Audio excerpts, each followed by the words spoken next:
There are many ancient sites which, upon exploration, create an air of doubt surrounding the academic explanation as to their origins, raising logical questions within the minds of the astute. With Iran being a place littered with such structures, one of the most famous of which, known as Persepolis. Found upon the banks of the river Pulvar, this plateau of mythical carvings simply baffle the modern man. According to permitted academic study, Persepolis dates back a mere 2,500 years. I say mere due to several reasons. First, the lack of ability of those who were living at this particular time, the advanced techniques used within the creation of the site, and the laser-like stone-cut precision, demonstrating techniques utilized by a civilization far more technologically capable than those currently claimed as having been responsible. Thus, I must conclude they predate the academically claimed culprits and are, in fact, the work of a lost civilization. The site possesses claimed Achaemenid styles of architecture, although we feel these claims are a misconception and are, in reality, the work of someone else. Declared a World Heritage Site in 1979, the ancient Persians claimed it as their own city, naming it Persa, which means Old Persian. However, it seems, like so many other inexplicable sites found around the world, it was simply re-inhabited. Yet unlike these many other sites, inscriptions found upon buried treasure at the site actually possesses an inscription left by one of the oldest rulers of the Persians, openly admitting this re-inhabitation as a reality. Treasure found still successfully concealed at the site, a sign of the people's loyalty to their king, not discovered until modern times, presumably protected by them and its secret location until their death at the hand of Alexander the Great's invaders. Solid gold and silver tablets preserving the king's account of the site's origin. Quote, Darius, the great king, king of kings, king of countries, son of Hytaspes, this is the kingdom which I hold, from the Sachi, which is beyond Logdia, to Kush, from Sind to the Indus valley of Lydia, and the oldest of Persia, Sparta. This bestowed upon me by Ahura Mazda, the greatest of gods. May Ahura Mazda protect me and my royal house. An inscription I perceive as an explanation that the ruler himself, due to the site's incredible nature, believed it had been built by the gods and, by divine right, had been bestowed upon him. Archaeological evidence accumulated by the French archaeologist André Godard, who excavated Persepolis in the early 1930s, believed it was Cyrus the Great who chose the site Persepolis was built upon, and that Darius I built the terrace and the palaces. These conclusions, I assert, were due to Darius and Cyrus reutilizing such structures as their places of burial. This due to their divine perceptions, explained upon these once hidden treasures. However, these rulers, dated well within permitted archaeological timelines for man, are accompanied by the countless archaeological artifacts predictably left over by these cultures who never experienced cataclysm, thus remained perfectly preserved, excavated, and flaunted to the many inquisitive people who visit these museums each year. However, the contradictory inscriptions still reveal very little regarding origins of the ruins in which they were found within. Ruins which are simply unexplainable. When one visits the site, they are initially confronted with gigantic megalithic stones, not only within its foundations, creating the platform used as a stronghold for many years, but also, somehow set aloft, forming still existing trilithons which, regardless of the demolition efforts undertaken by Alexander, still litter the site. A 125,000 square meter terrace artificially constructed, partly cut straight out of Rahmat Mountain. An additional factor which supports my argument of a highly advanced builder are the Lamassu. These mythical animals, reminiscent of centaurs, are many tons in weight, And in a previous video, we showed the tremendous challenge a mere 150 years ago transporting such megaliths was. Not to mention the tremendous artistic achievements these stone carvings would have been, along with countless other intricate, masterfully carved artworks throughout the site, which mystify all who gaze upon them. Furthermore, and perhaps most interesting, are the far more primitive-looking versions. Some argue were incomplete. Others argue were attempts by future primitive cultures. These attempts, although in some areas share tool markings reminiscent of patterns like those of the stone-cutting technologies we have recently been studying in depth, may just be mere coincidences due to the random hacking that seems to have been undertaken upon the stones. Due to the positioning of the Persepolis Plateau, it was logically not constructed as a military stronghold, but rather a temple devoted to something else. A build surrounding this ancient civilization's belief systems, or possible observations, of many alignments in relation to precessions only just coming to light.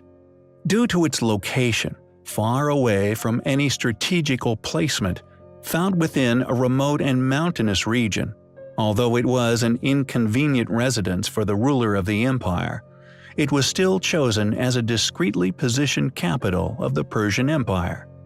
Yet clearly not a position chosen by the Persians, but merely reclaimed as their own work. Far away from the melting pot of developing Persian culture, the country's true capitals were Susa, Babylon, and Ecbatana. With the Greeks completely unaware of its existence throughout their own reign, only plundered by Alexander the Great's eventual far-reaching invasion. It is a site full of compelling features, most of which in direct contradiction to that which is claimed by modern academia, and indeed their institutional cohorts, Iran's museums. It is a site we find highly compelling. In our last video, we covered the enormous artificially created platform known as Persepolis. Claimed as the work of the Persians, I believe, however, due to the astonishingly advanced nature of the stonework present at the site, and also the inscription of it having been an offering by the gods given to the previous Persian king, that regardless of academic assertions, it is a surviving relic of a civilization far older than they would ever admit to. Found upon several gold and silver tablets found buried within the site, inscribed with a message left by these more modern inhabitants, thanking the gods for the creation of said site, concluded by many ancient civilizations all over the world, who, due to the rigidity of the protected paradigms regarding the chronological timeline of man, are claimed as the builders of said sites, regardless of whether these same institutions' archaeological endeavors prove them incapable, sites that these so-called builders must have been perceived as only ever being able to have been built by the gods themselves. For even to this day, they remain astonishingly ancient achievements, undoubtedly the work of a highly advanced, technologically innovative lost civilization. Naqsh-e-Rustam, for example, an ancient necropolis located about 12 kilometers northwest of Persepolis, is in a set of rock-cut structures, hewn from the mountainside with such precision they are simply unexplainable as the work of any ancient civilization academia has permitted the study of. Clearly made by the same civilization that once created Persepolis, as within this area there are countless enigmatic and astonishingly precise stone structures, some created using enormous megalithic blocks, while others carved directly out of solid stone. My own recent research, which has differentiated two ancient civilizations, the Cyclopean and the polygonal civilizations, is solely based on the separation of their technological prowess, differentiations and similarities with the Cyclopeans, although not displaying the same capability of building walls as that of the polygonals, were still linked to astonishing builds, such as Petra. These astounding structures also carved straight from bedrock, extremely similar to many of the rock-cut structures found throughout Iran.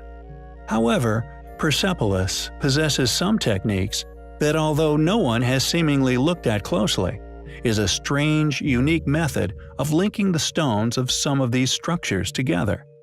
Not only an enigmatic structure, predictably claimed as the Tomb of Cyrus, but they are also present within the impressive yet seemingly demolished fortress, possibly destroyed during an invasion which can be found nearby. Known as the Fortress of Pasargadae, this building is not only constructed using Cyclopean signature blocks, but it seems the same clamping techniques was used within its construction.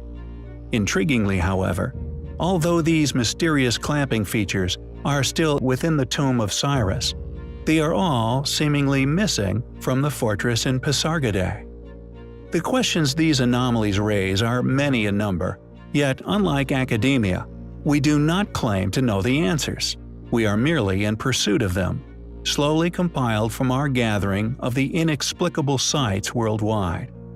Eventually, we hope to decipher not only why they were placed there, who built such structures, but indeed, how. Naqsh-e-Rustam is not the only rock-cut structure of astonishing precision found within Iran. Many other precision-cut artifacts can be found littering the area. Mada-in Salah, for example, being a series of structures also claimed as tombs, created from single enormous rocks. To claim such work as that of primitive tool-wielding ancestors, I find absurd. Yet the more I look into these sites, the more confusing and thus enigmatic they become. Not only does academia claim that the plateau of Persepolis was completed, which is clearly not only an obvious misconception, but also the unfinished sections seem to have been attempted to have been finished with primitive tools. But certain places within the area possess the stonework of the Cyclopean civilization, yet with unique clamping techniques found only in Iran. With additional structures, which are located near the rock-cut structures of Naqsh-e-Rustam, seemingly having been cut and built with blocks of a deliberately opposite type of cutting style. Several alternative scholars who have explored the site have hypothesized that many areas were attempted to have been renovated and reconstructed by a later civilization. And although we know that many of the surviving columns, toppled during Alexander the Great's invasion, were indeed re-erected, the enigmatic chisel marks found throughout the site, and also the Cyclopean style blocks found within the fortress on the hill, to us, seems to indicate that whoever attempted these finishing works were far less capable than those who originally created the ancient ruins found throughout Iran. Furthermore, evidential features found within the area of Persepolis. One such feature, known as the Great Staircase, is seemingly the most highly advanced precision work of the Cyclopeans. This pinnacle in architectural design, indicating the nearing of the end of their legacy upon our planet. Did they merely rediscover these incredible rock-cut structures? Were they the builders of such?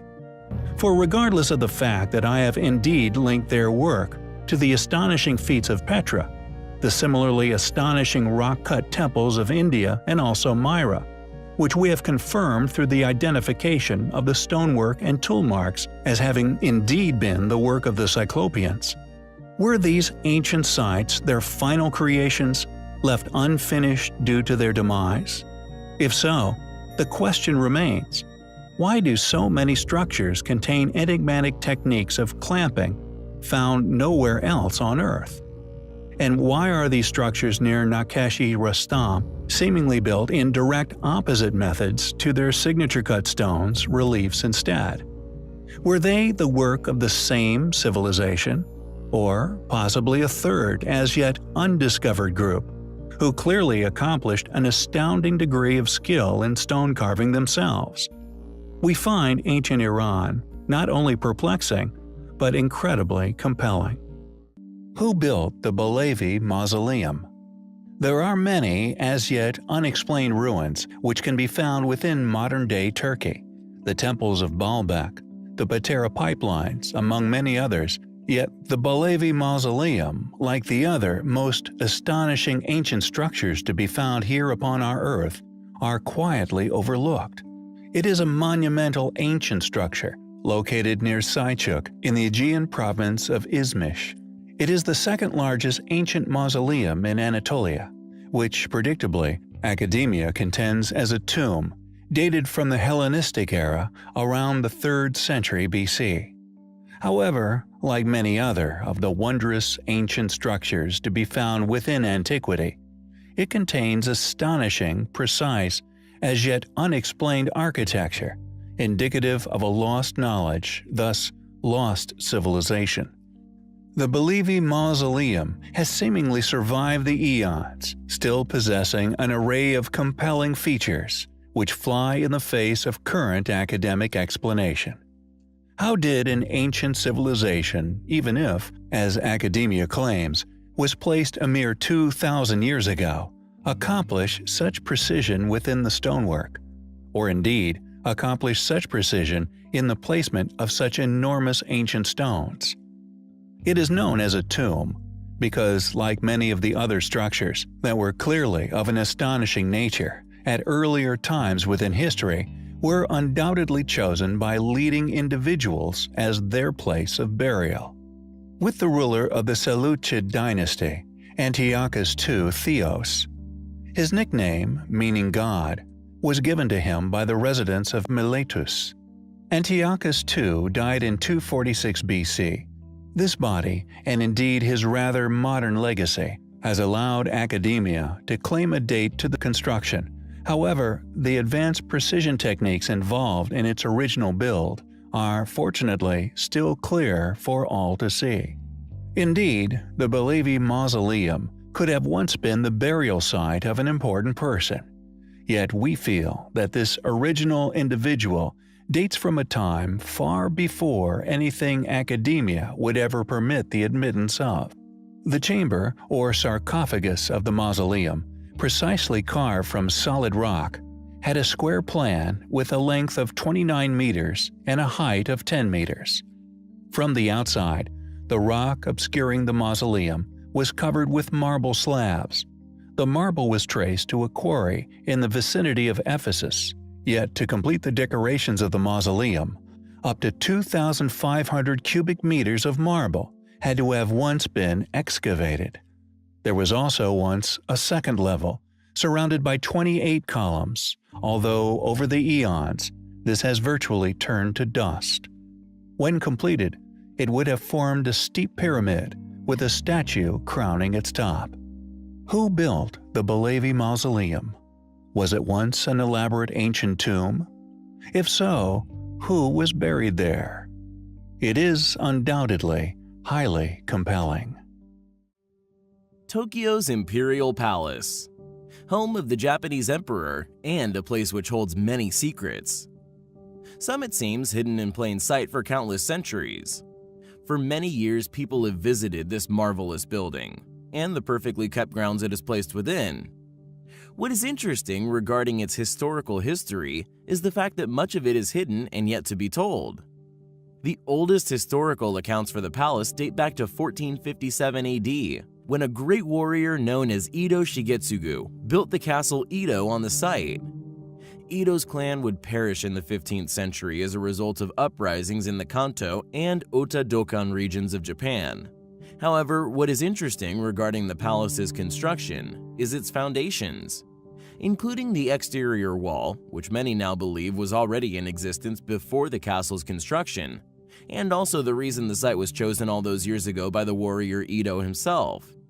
The construction techniques visible in the original construction are clearly evidence of highly advanced building techniques, completed by a clearly highly advanced civilization. And these methods used within the foundations were not replicated throughout the more recent structure, as if forgotten between builds. Additionally, a piece of artifactual evidence was recently covered, a highly compelling building technique which unquestionably links many ancient sites to one another, found all over the world, showing an intercontinental sharing of building knowledge many millennia ago. Known as the missing metal clamps, their carved seats still present upon many of the most ancient stonework at the palace, eroded away metal clamps used to keep the stones firmly in place as they settled over the following years after construction. Present at countless sites across the world, a technique somehow shared worldwide, only differing from country to country in their process of manufacture. The evidence to suggest that the Palace of Japan is in fact built upon a far older and possibly once far more spectacular structure seems overwhelming. Yet questions remain, most obvious of which, who built the structure to begin with? When did they build it? And what was its purpose? Thankfully, the more we understand regarding the perplexing techniques used by this elusive, yet clearly once highly advanced civilization, the more of these ruins we are seemingly spotting, allowing for their study and subsequent preservation before lost forever. Thanks for watching, guys, and until next time, take care. Bozda Cave, within modern-day Turkey, is unquestionably an astonishing place. An enormous cave system that many people simply assume is a natural formation, with select areas quarried out, subsequently used to build numerous ruins throughout the area. However, what many people have seemingly overlooked, and we presume funded academics have deliberately ignored, are the signatures left all over the stonework throughout the network of caverns, strongly indicating that this huge complex was once, somehow, hewn by ancient man. Also, and perhaps most intriguingly, is that this task was completed using a number of different advanced tools, whose marking, thanks to ours and others' astute research, has also been found scarred upon many other ancient sites, some located far away from this enigmatic cave system. The stone, once quarried out to create this enormous cavern, subsequently located as having been used to create a number of remarkable precision-cut monuments, including a once existing wall which surrounded an ancient site known as Hairan. Additionally, due to the realization of this quarried stone having been used in Hairan, in addition to our own previous research, we have successfully linked Bozda to yet more ancient ruins, all dated to vastly different eras within history. Thanks to our channel's creator possessing a photographic memory, we have correlated undeniable characteristic similarities, connecting many of these ancient sites throughout the world. Firstly, the signatures left by advanced stone-cutting technologies, tool marks left upon the cave system's walls. Scars upon the stonework, which are present at many other sites, Baalbek in Lebanon, Petra in Jordan, Yangshan Quarry within China, and at least 2 rock-cut monuments within India, the roof of a precision-cut cave, and an unfinished temple known as Veduvan Koil. This crescent-shaped scarring, often of an overlapping fashion, we feel is reminiscent of scars left by modern-day tunnel boring equipment. Yet due to the lack of in-depth research surrounding such anomalies, with these tool marks, as far as we are aware, only receiving limited attention at Baalbek and merely photographed at Yangshan, have begun to name such markings ourselves in an effort to categorize and identify such curiosities being discovered worldwide, with these now known to us as crescent cup and ring marks.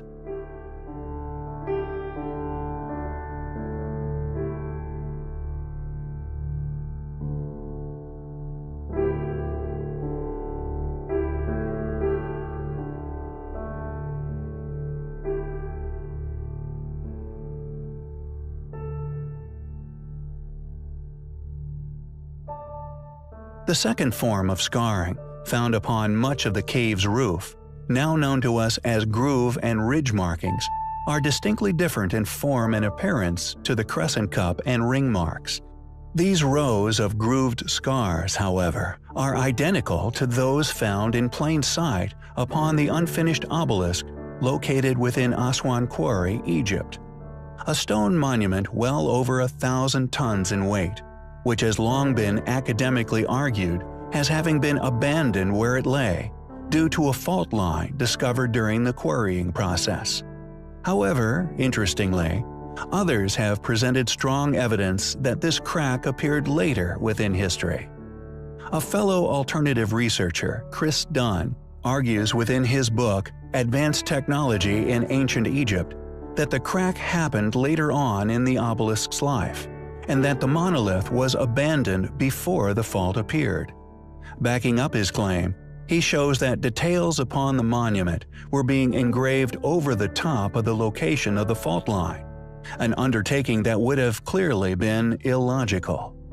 Although he does not put forward a postulation as to why this crack occurred, we believe it may have been due to a shift in the surrounding geography, more than likely a ground-shifting earthquake, not only cracking the obelisk, but possibly due to and accompanied by a cataclysmic event, which quite possibly caused the demise of the civilization, who were liberating the obelisk, thus leaving it unfinished.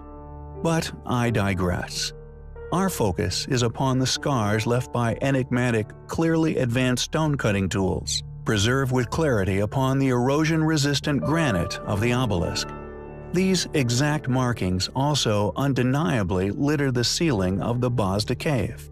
Additionally, these groove and ridge marks are also found upon the megalithic, often polygonal stonework within Peru, at Cusco, the fortress of Sacsayhuaman, and Machu Picchu, to name but a few. The third set of signature scarring upon the cave stone walls links Bazda Cave to another similarly gigantic artificially created cave system, known as Longyu Caves, located within China. Once an undoubtedly immense excavation, yet the quarried stone from this undertaking has never been located. Millions of tons of stone seemingly vanished from the face of the earth. However, thankfully, the quarried stone from the Bazda cave systems, as mentioned, was utilized and located. However, the civilization responsible for shaping these quarried stones at Haran were unquestionably responsible for several other sites found around the world. YouTube channel New Earth, first linking these curiously shaped stones to Nimrod's fortress on Mount Hermon, with Jerash in Jordan, with us continuing this trail of connecting ancient dots, thankfully due to the uniqueness of stonework. Let's compare the Nimrod fortress with this historic city in Jordan, which according to mainstream sources was conquered by the Romans, and they built their typical Roman architecture consisting of columns and so on the top of the older ruins. So here they are assuring us that the Nimrod style large blocks are pre-Roman. Now those very same blocks, when they are in Baalbek, they are telling us it's Roman. In the Temple Mount, they are again assuring us that they are some 2000 years old. In Bosnia, they are telling us they are whatever 3 or more thousand years old, and of course they are built by some obscure unknown tribe, of which even the name they had to fabricate. Enabling us to link the royal kurgan in Crimea to New Earth's discoveries, and now to the ancient ruins of Haran in Turkey. Not only can we argue that this cave system was indeed man-made, but is the only site we know of that possesses such an array of these enigmatic stone-cutting technology scars, allowing us to successfully link it to at least 15 ancient sites around the world.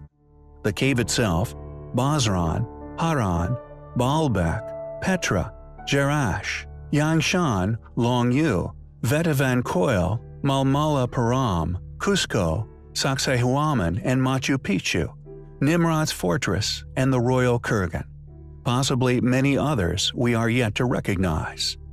In conclusion, the vast array of different, as yet unidentified, advanced stone-cutting equipment scars present within the cave, each leaving its own unique signature upon the stone. The shaping of these stones, unique to an unknown civilization's signature handiwork, found worldwide, used within an array of as yet unexplained ruins, academically claimed to be of vastly different ages, and the work of vastly different cultures. We find it not only clear evidence of academic fallacy, but incredibly compelling.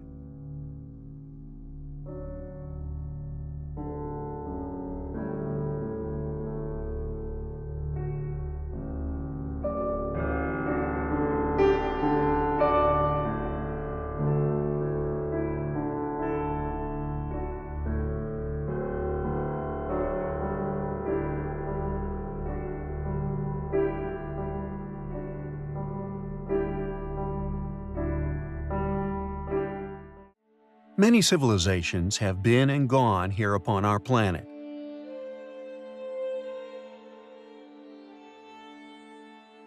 Countless artifacts and historical studies can and have been undertaken into their existence. We are able to decipher their daily lives, their religious beliefs and practices, even their languages. However, in doing so, we have never been able to decode any knowledge or explanation for the countless, seemingly impossible ancient feats, lost abilities of stonemasonry. No documentation found within any hieroglyph, literature, parchment, or other ancient text. Yet pyramids, polygonal masonry, multi-thousand-ton megaliths, along with countless other curious, clear signatures of a lost civilization's work exists.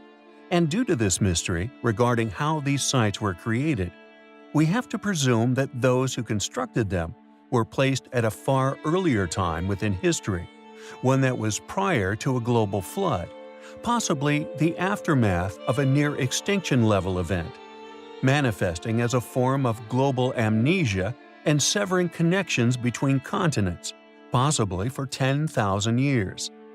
Segesta within Sicily not only looks the same age as that of the foundation walls of Baalbek, and indeed the gargantuan megaliths found within the Trilithon, but the enormous temple is still standing along with its amphitheater, which, if we look to the still surviving polygonal stage flooring present at the theater within Delphi, a site we have covered in the past, one which is also littered with polygonal walls, we find more support for the theory that these amphitheaters, with their incredible acoustics, are also remnants left by this same lost civilization. Yet we feel the smoking gun are the protuberances which are still visible within its foundation blocks.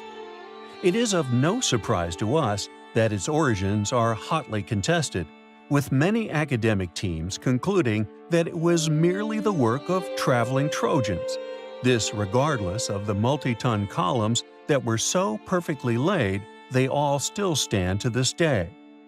When one considers that protuberances are found on polygonal masonry all around the world, and that modern stonemasons are now exploring interlocking blocks, with some such as large Lego blocks already in mass production, it is no surprise that while many claim it to be Greek, others claim it not. This will not cease anytime soon. Many religious beliefs have gained traction in regard to its original purpose. Thus, conveniently, there is little chance that this contention will move forward. Who built the ruins of Segesta? When did they build them? We find the possibilities highly compelling. Ancient Uparts are undoubtedly one of the most interesting subjects in regard to lost antiquities. Many of these artifacts, due to the locations in which they are found within or the immense age displayed within the erosion seen upon the object, makes them one of the most controversial areas of study. How can one answer the question of how an iron pot is found within a solid lump of coal within a seam over 300 million years in age? Or how the clear imprint of a chariot wheel is found fossilized deep within a mine in Russia? These artifacts, found at hundreds of feet deep in sediment, or displaying a wooden handle petrified into coal, display an undeniably immense age, and as such, are solid pieces of evidence to support our posit of there having been a series of now lost civilizations stretching far into the past. Nature is infamous in being cyclical. Why then would we not be permitted by mainstream academia to presume this be the case for the climates of the Earth as well? Regardless of this digression, however, the subject of tonight's video is an incredible artifact which we believe to be that of an ancient oopart. However, due to its incredible characteristic, is being masqueraded as that of a much later creation by a far more recent ancestor. Known as the Sword of Gujan, this intriguing artifact has somehow resisted the effects of time, and although it is enormously old, is seemingly as sharp and as shiny today as the day it was made. This remarkable characteristic, although unexplained, is not the only interesting thing about the sword. It also features an incredibly old form of writing. 8 characters are written in an ancient script, now known as bird-worm seal script, literally birds and worms characters. Owing to the intricate decorations of the defining strokes, it is very old and is attested to be a variant of seal script. In 1965, while an archaeological survey was being performed along the second main aqueduct of the Zhang River Reservoir in Jingzhou, Hubei, the series of ancient tombs were discovered. A dig started in the middle of October 1965, ending in January 1966, eventually revealing more than 50 ancient tombs. More than 2,000 artifacts were recovered from the sites, including the sword, having been found inside a casket together with a human skeleton. The casket was discovered in the December of 1965 at the Wangshan Site No. 1, 7 kilometers from the ruins of Ying, currently called Jinnishang, once the ancient capital of Chu. The sword was found sheathed in a wooden scabbard, finished in black lacquer. The scabbard had an almost airtight fit with the sword body. Unsheathing the sword revealed an untarnished blade, despite the tomb being soaked in underground water for over 2,000 years. How did this sword retain its incredible condition? Why does it seem as if it is resistant to aging? What sort of metallurgy did the swordsmith once use to create such an amazing object? It is clearly an ancient oopart, and one we postulate has an origin now hidden within the bowels of history. It is a remarkable thing, and as such, is highly compelling. In our previous video, we presented a hypothesis, a theory believed by many, one of a now lost or possibly hidden race of ancient giants. Surprisingly, however, recently, although China is seen as an infamously secretive country, with many tombs and ancient pyramids of gargantuan proportions rarely aerial photographed, let alone explored, it seems that they have, at last, stolen the archaeological world stage with the announcement of a discovery which we may relish, but those whom these remains rest just beyond the clutches of, we would presume rather get a hold of themselves to study and then store away in hidden archives, far from public view, an ongoing effort we have personally read of, dating back to the early 1900s. An ancient graveyard, complete with over 500 giant human remains, has not only been accidentally discovered, but publicly exhumed, and most crucial of all, photographed for all the world to see within China. Could this be a retaliatory move with other motives at play? If our previously mentioned theory is true, it would enable man to explain the inexplicably, seemingly impossible size of many of the world's megaliths, and indeed still standing megalithic structures of the world. How a pyramidal, treasury, and many other ancient architectures, lintels, and top stones, often weighing many hundreds of tons, were not only transported from quarries many hundreds of miles, but placed aloft many meters with seeming ease. Furthermore, we have in the past not only postulated and have also presented reams of witness testimony and photographic corroboration, still to be found in newspaper archives across the Western world, describing these finds, but also the Smithsonian's efficiency in not only dealing with the matter, but disappearance of any further reporting, thus exploration. This also supporting the reason for lost pieces of the puzzle, which is inhibiting us from unlocking the secrets to these sites' construction. Perhaps we may never know the true motivations for such a controversial exposure in China, But nonetheless, the resulting fallout of proof presented for our community is a step closer to the truth, the untangling of a tired and tangled web of lies in which many have weaved. For at the bottom of Pandora's box, there is always hope.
Phoenix Hill, Xianbeiqun, China. In 1994, an extremely mysterious discovery would be made. Considered by the Chinese as the 9th ancient wonder of the world. A series of 24 ancient, artificial caves were discovered. Specialists have been quietly astounded by them. And the more we learn, the more of a spectacular and mysterious achievement they are seen to be. The first thing that struck explorers was their size. Each cave has a minimum floor space of 1,000 square feet, an unimaginable undertaking at the time they were thought to have been constructed. Officially dated prior to the dynasties of China, which began 3,000 years ago, meaning they are very, very old. The walls of the caves are scarred with strange uniform tool marks. The weird thing about the markings is that they are all set on a 60-degree angle. Every single chisel mark within the cave system without exception is on an exact 60-degree cutting angle. This has led many to suspect that the caves must have somehow been dug using advanced machinery. However, because this feature is unique within our current knowledge of ancient structures, the angle of cutting could indeed have been made by hand, with the purpose of decoration, but this would have made the job of cutting them out even more laborious. Additionally, once the caves had been assessed and explored, a remarkable thing was realized. Although the caves were the result of excavating thousands and thousands of tons of rock, this rock seems to have vanished from existence. There is no trace of a spoil pile anywhere to be seen. It is as if the caves have always been there. No traces of their construction has ever been found anywhere, no cave writings, drawings, tools, or human remains, and nothing within historical records. The cave's construction simply doesn't make sense, and any evidence for their construction doesn't exist. Add to this the fact that the cave systems predate Chinese civilization by some time, and show evidence of being cut out by machine. And the Longyu caves undoubtedly become a curiosity to scientific explanation and historical understanding, to say the least. These remarkable caves are a very strong and solid piece of evidence to suggest that advanced cultures have already been and gone on this planet, or that visitors of extraterrestrial origin visited the planet prior to human development. As far as I am aware, these are the only two possible scenarios for the builders of such a construction. The caves systems are well over 3,000 years old and still intact. Whoever was capable of constructing them was also capable of disposing of the huge mountains of rock that would have been excavated without leaving any evidence of how they did this, or indeed built the caves anywhere. The caves are known as one of the largest underground complexes ever discovered. The fact that more is not heard about this wonderful place is testament to their extraordinary existence, meaning no one within the scientific community can or want to try to explain them. Also, which I found highly interesting, when they were discovered they were completely filled with water. Whether this was once salt water has not been disclosed, but I have personal suspicions as to how this water came to rest within these underground caverns. No fish were found within the caves, which many found odd. However, if you suspected that the waters be residual leftovers from a great flood, water from the great seas of Earth, then over time, salt levels would plummet and fish accustomed to sea water would have died. Who do you think built the long U caves? The caves' existence hints towards a hidden history here on our planet, a history that we must unravel if we are ever to fully understand ourselves and our home.